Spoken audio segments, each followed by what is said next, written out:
Revenons sur notre notion de cycle de vie des documents, de record life cycle en anglais. Alors, dans le cycle de vie des documents, comme nous le savons tous, il y a trois grandes tranches d'âge. Nous avons l'élaboration, nous avons la conservation réglementaire et nous avons la conservation patrimoniale. Cette ressource, ce schéma a été inspiré de celui du RDPA, si je ne me trompe pas, lors de l'élaboration. Alors, au niveau de l'élaboration, les documents sont gérés, validés et diffusés entre les collaborateurs contrôlés. Et lorsque la dernière version est acquise, on est à T0, ça veut dire que le document est validé. Et maintenant, il peut être utilisé de manière opérationnelle dans le cadre des activités, puis être conservé de manière pérenne dans le système d'archivage.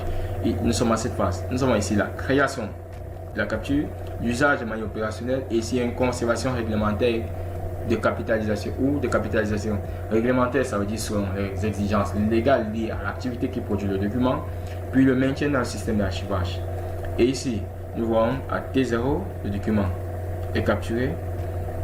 À T1, l'activité, le dossier est clos. À T2, le sort final, ici le référentiel de conservation prend la main. Et après, le système d'archivage ou l'archivage historique prend la main. Alors, nous allons revenir plus bas. Ici, nous avons les applicatifs métiers, nous avons le système de GED, les outils de bureautique, répertoire, réseau, disque du local. Jusqu'à ce que l'activité est validée, le système GED et tous les autres logiciels qui entrent dans cette catégorie de système prennent la main. Et lorsque le document est validé, qu'il devient engageant pour ceux qui sont concernés par l'activité et l'entreprise, le système d'archivage prend la main jusqu'à la phase T2 où il y aura soit élimination, soit conservation de documents. Donc, comme je disais tout à l'heure, entre la GED et le système d'archivage, c'est une relation de complémentarité et d'interdépendance. Vous voyez, entre le moment que le document est validé, le document peut déjà être inclus dans le système d'archivage. Il ne peut même pas seulement, il doit être inclus dans le système d'archivage pour que le système d'archivage puisse assurer lors des T2 la validation ou le tri des ressources, soit pour conserver, soit pour éliminer. Alors, nous allons continuer avec le module 2.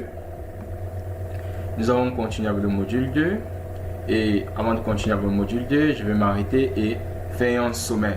Ici, dans ce module, nous sommes arrêtés et nous avons échangé sur plusieurs notions, à savoir la gestion électronique de documents. Comment est-ce que la gestion électronique de documents permet de gérer de manière optimale les activités au sein de l'entreprise? D'où vient la notion de gestion électronique de documents?